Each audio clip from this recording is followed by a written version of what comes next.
Buenas tardes. Continuando con las presentaciones de cromatografía de gases, vamos a hablar un poco de cómo se hace para hacer el desarrollo de un método. Eso incluye mejorar métodos existentes.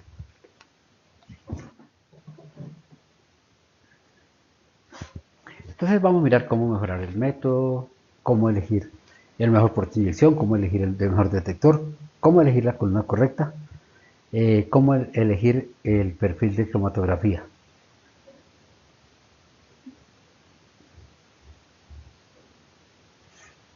Primero que todo, habrá que averiguar qué es la muestra, cuál es la química de los analitos. ¿Son hidrocarburos? ¿Son ácidos? ¿Son aminas? ¿Son ésteres? ¿Qué clase de componentes son? Después hay que averiguar en qué solvente se encuentran, cuál es el solvente que estamos usando como vehículo para llevarlos dentro del cromatógrafo de gases. ¿En qué concentración están los analitos?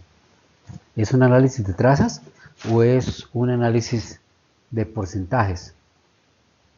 La matriz que se encuentra en la muestra es una matriz simple o es una matriz compleja. La muestra tiene contaminantes, tiene interferencias. Además de los analitos de interés, ¿qué otras cosas pueden estar presentes? ¿Cuál es el fin del análisis? Lo que se desea medir es una composición en porcentaje, por ejemplo, una formulación de pesticidas. Son compuestos en trazas, por ejemplo, cuando trabajamos en el área ambiental o en toxicología. Es un análisis cualitativo en el que solamente queremos identificar los compuestos. Estamos averiguando información de un grupo, por ejemplo, de PCBs, o estamos averiguando propiedades de la muestra. Por ejemplo, cuando queremos averiguar el poder calorífico de un gas natural. Primero que todo habrá que averiguar si el método que tratamos de establecer es un método ya normalizado. Por ejemplo, un método de la EPA, un método de STM, un método de la USP. Son métodos que ya están escritos y probados en los que realmente no hay que hacer nada más que poner los parámetros en el software del cromatógrafo y empezar a trabajar. Son métodos de vendedores, de proveedores de cromatografía de gases. La columna que vamos a utilizar, ¿conocemos toda la información? Bueno, si es un método nuevo o vamos a desarrollar un método nuevo o vamos a trabajar con métodos existentes, siempre hay literatura de los proveedores de la que podemos echar mano. Agilent, por ejemplo, tiene una página www.agilent.com/library application donde se encuentran abundante material de consulta. Algunos de esos están como compendios de notas de aplicación. Entonces hay compendios de ambiental, de hidrocarburos, de toxicología, de alimentos, etcétera, donde seguramente podemos encontrar, si no exactamente el método que estamos buscando, sí una aproximación bastante buena de lo que necesitamos resolver. Bueno, si ya definitivamente no hemos encontrado nada o encontramos algo que parcialmente nos resuelve la situación, tenemos que empezar a trabajar con la parte del inyector, con la parte de la introducción de la muestra. Si la muestra tiene una concentración por encima de 10 partes por millón, podemos trabajar con un puerto de inyección split. Split es de modo split. O podemos trabajar con un puerto de inyección que se llama PTB, también de la forma split. De ninguna manera vamos a trabajar con splitless y es poco indicado trabajar con un puerto de inyección column. Si la muestra es muy diluida, por debajo de 10 partes por millón, la recomendación en general es no trabajar con split, trabajar en forma splitless, se puede trabajar con un puerto de inyección column y se puede trabajar en splitless con un inyector PTB. Si la muestra es limpia o es sucia, también nos hará que tomemos algunas consideraciones. Entonces, si la muestra es limpia, no hay problema en trabajar en puerto de inyección split o splitless, y se puede trabajar con un puerto de inyección Coulomb-Column o un puerto de inyección PTB.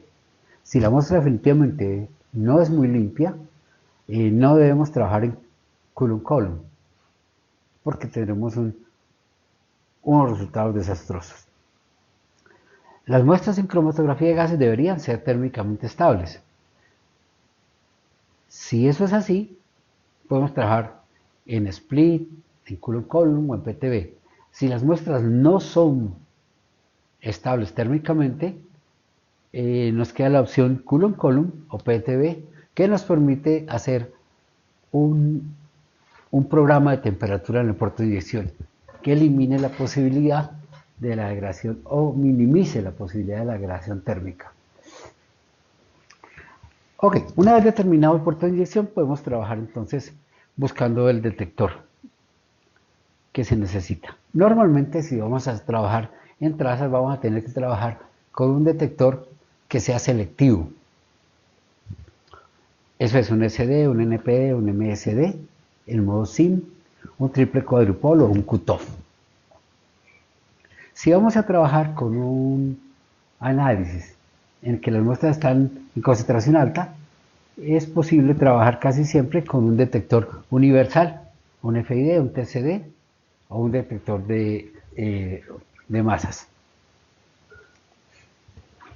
Habíamos visto atrás en la presentación de detectores que hay detectores universales como el detector de conductividad térmica, el PDHID, el detector de ionización de llama, el detector de masas en modo scan. Y hay detectores específicos que son selectivos para cierto tipo de compuestos.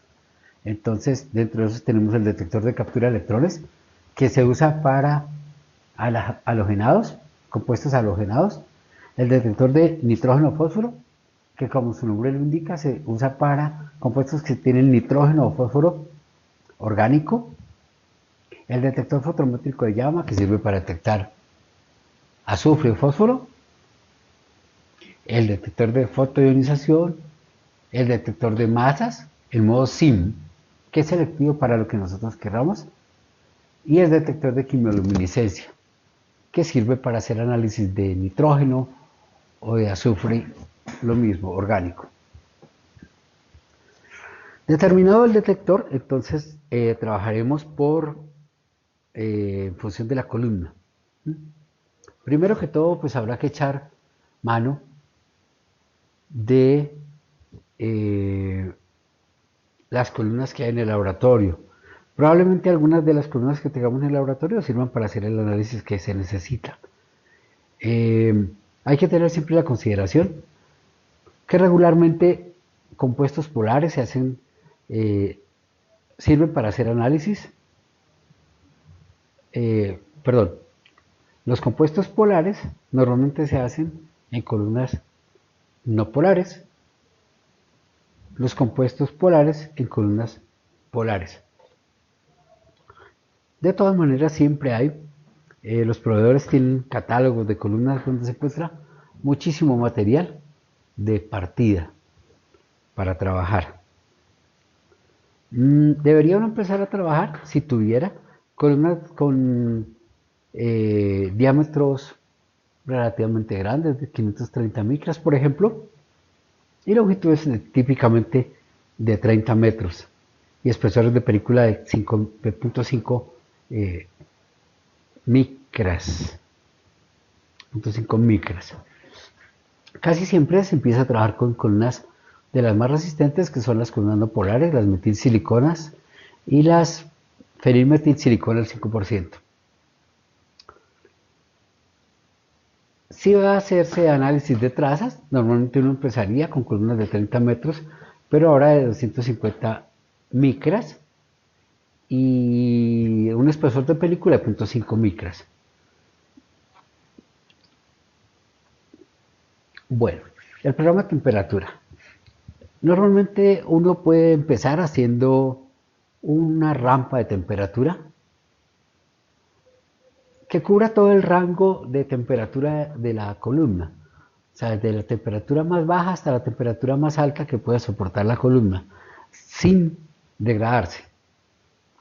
Por ejemplo, podríamos empezar a trabajar de 35 grados centígrados a una rata de 25 grados centígrados por minuto hasta la temperatura más alta de operación de la columna. En el caso, por ejemplo, de una fenilmetilsilicona sería alrededor de 325 grados. Y finalmente manteniendo una temperatura, un tiempo final a la temperatura máxima de 10 minutos.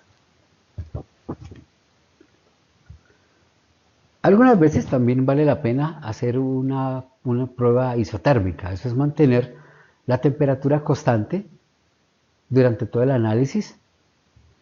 Esto es fijando la rata de calentamiento a 0 y el tiempo de parada igual al tiempo inicial.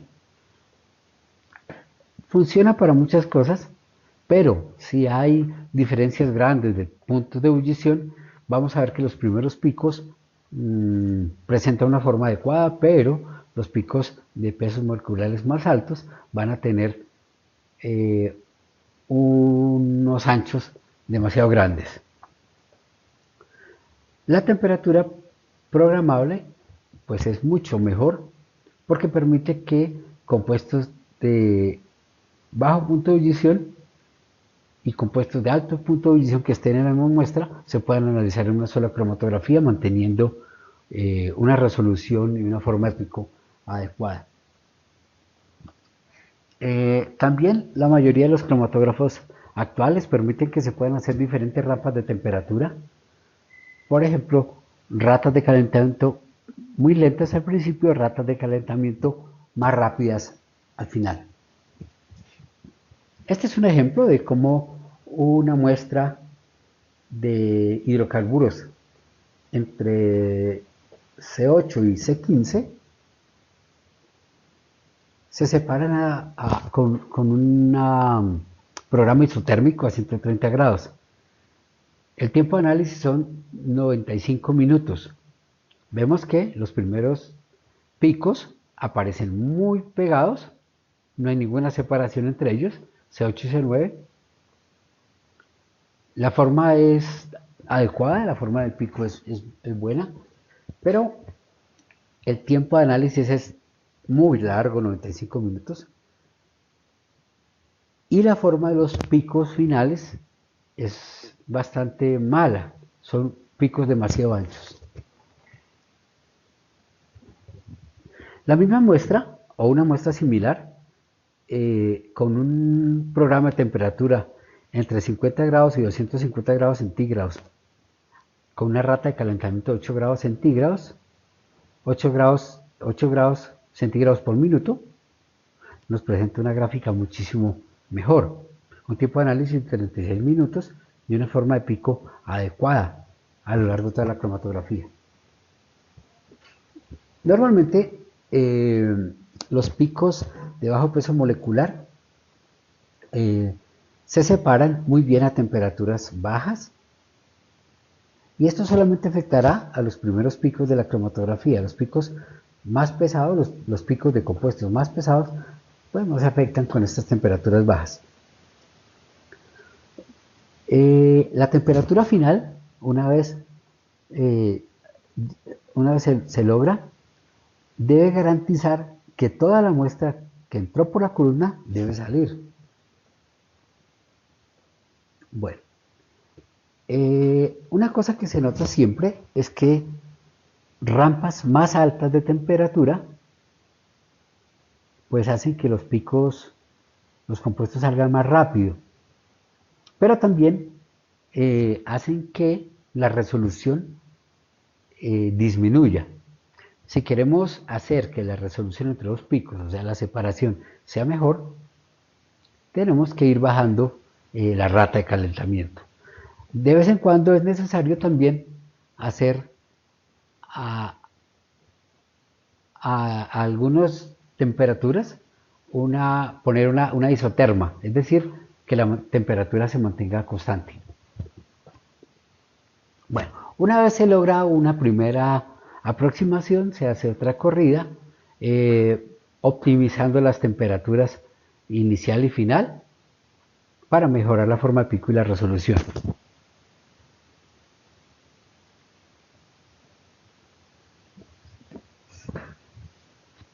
Si la forma de los picos, o la resolución, o la deriva, o el ruido en la primera cromatografía no fue bueno, tendríamos que verificar si la columna está bien colocada. Entonces deberíamos enfriar el puerto de inyección,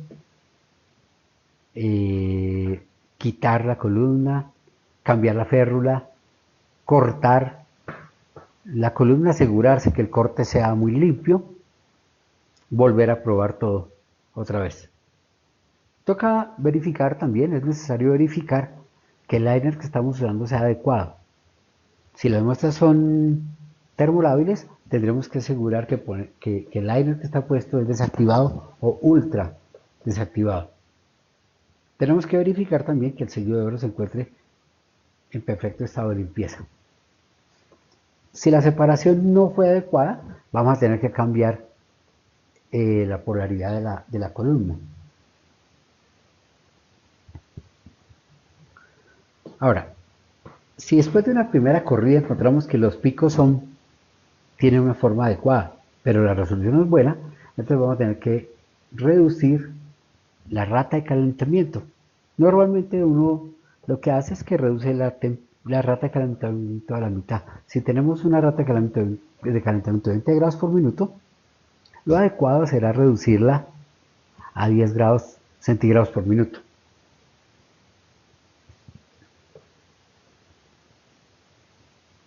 Bueno, esto es lo mismo. De vez en cuando vamos a tener que poner, como les decía antes, una rampa, una rampa con múltiples pasos, o sea, con varias isotermos en el camino, a fin de poder resolver compuestos con puntos de ebullición muy cercanos. Esta es la ecuación de la resolución. Normalmente tenemos que ajustar la resolución a los requerimientos de alguna norma. Típicamente lo que se requiere es que la resolución sea mayor a 2 en muchos casos. En los software nuevos no es necesario ponerse a hacer esto porque el software, solamente seleccionando alguna cosa en el estilo de reporte, nos dará la información de resolución entre diferentes pares de picos. Ok, si el método ya estuvo listo, si uno cree que ya cumple con los requisitos de la norma, entonces lo que tiene que proceder es a validarlo. Eso significa que el método tiene que probarse en columnas de diferentes lotes de producción, con el mismo número de partes, por supuesto, en múltiples instrumentos, o sea, ir y probar el método en un equipo que está en un laboratorio, con otro equipo que está en otro laboratorio. También debe probarse los métodos con diferente usuario, en el que los usuarios se encarguen del método completo desde la preparación de la muestra hasta la obtención de los resultados. Por supuesto, también habrá que correr los estándares y las muestras para ver si hay efectos de matriz. Bueno, cuando los métodos ya están establecidos, a veces los requisitos del laboratorio cambian. Entonces se necesita hacer más análisis por día, pero utilizando el mismo instrumento. Entonces, regularmente lo que se va a necesitar es hacer que la cromatografía se lleve a cabo en un tiempo más corto. ¿Cómo se hace? Hacer los ciclos de tiempo más cortos. Se necesita también a veces mejorar la resolución de pares críticos, mejorar la sensibilidad.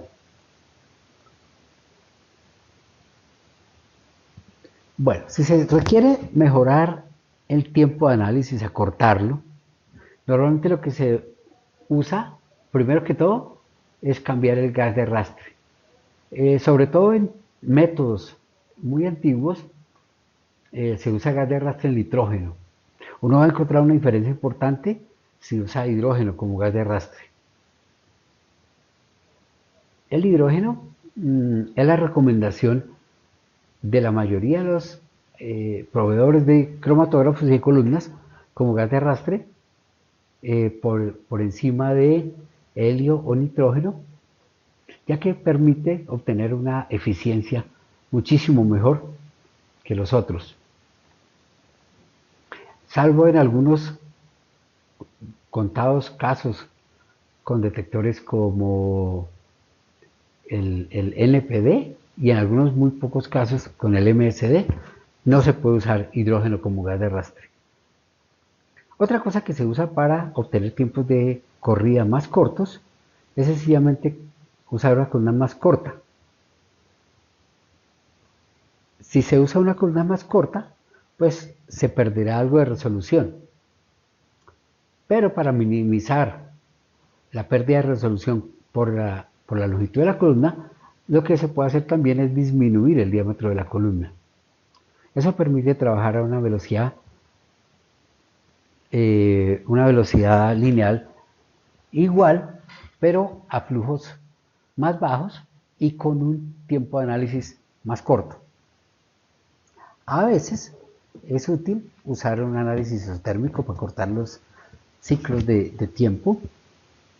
También es útil a veces cambiar la temperatura inicial, aumentar el flujo.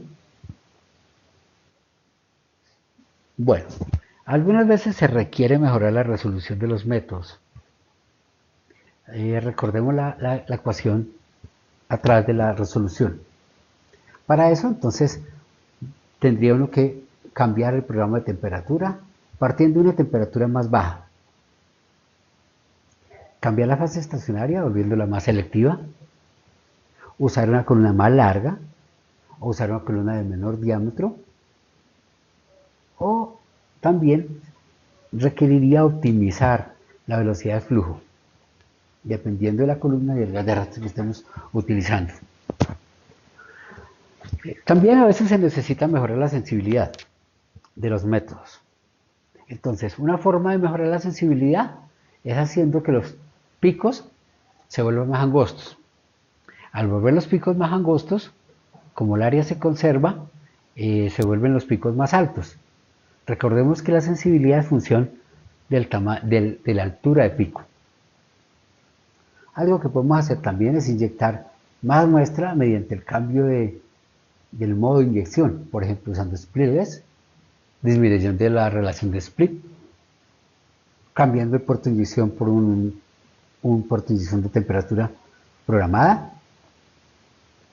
Podemos cambiar la sensibilidad cambiando de detector, entonces ya no usar un NPD, sino usar un detector de masas, o en vez de usar un detector fotométrico, usar uno de quimioluminiscencia, etc. Podemos optimizar las condiciones del detector, mejorar los flujos y las temperaturas a fin de obtener la mejor sensibilidad. Y en muchos de los casos la sensibilidad se mejora cambiando el procedimiento de preparación de la muestra.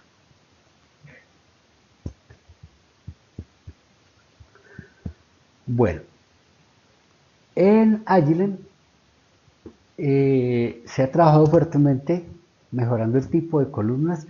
Se habla mucho ahora de la cromatografía rápida, el FastGC.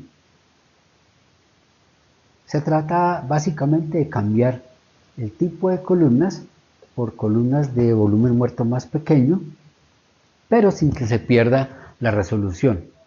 Al contrario, se busca muchas veces mejorar la resolución. Entonces se toma el método original y este método original, los parámetros del método original, se llevan a un software que tiene Agilent, que se llama el método Translator. Lo pueden encontrar en esta dirección. Y el método Translator le indica qué parámetros tiene que cambiar y qué parámetros nuevos tiene que poner, usando una columna de una geometría completamente diferente. Por ejemplo, cambiando de una columna de 30 metros, 320 micras y 5.5 micras de espesor, cambiándola a una columna de 10 metros por 100 micras de diámetro interno y 0.17 micras de espesor. Este software le va a dar completos todos los parámetros nuevos y le va a decir también cuánto es la ganancia en tiempo con los nuevos parámetros. Este es un ejemplo de algo obtenido con este MetaTranslator a partir de una columna de 530 micras. Vamos viendo cómo mediante cambios en presión y en temperatura vamos a mejorar la eficiencia de la columna, pasando de 66.000 a 140.000 platos teóricos. Esto es lo mismo que ya habíamos dicho, mediante el software que se llama MetaTranslator.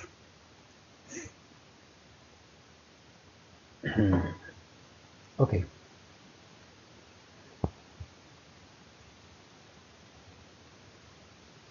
Entonces aquí vemos también otro ejemplo de cómo, cambiando algunos parámetros, principalmente la columna,